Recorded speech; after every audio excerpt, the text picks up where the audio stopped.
tenemos la canción Amboato. Yo hasta de pequeño siempre decía Amboato.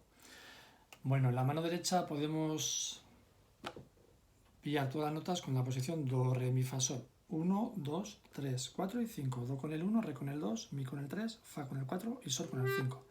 Y dejamos la mano ahí quieta, parada, pegada como una lapa, nada de soltar los dedos. Mano izquierda tenemos acordes, tenemos el Do mayor, Do con el Do mayor y también tenemos el Sol con el Sol mayor. Pero nos aparecen también los contrabajos, el contrabajo de Do, el Mi,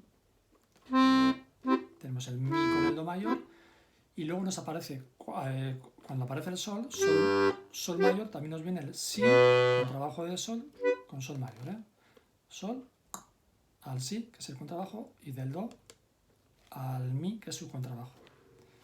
Lo de siempre. En la mano derecha, cuidado no hacer legatos, no cortar las notas antes de tiempo, ni las blancas ni las negras. En la mano izquierda, presionar largo los bajos, fondo, sin ligar al acorde siguiente y luego los acordes, muy superficial, sin despegar los dedos, sin ir a golpecitos con el fuelle. Activamos el fuelle. Cambio. Cambio. Cambio.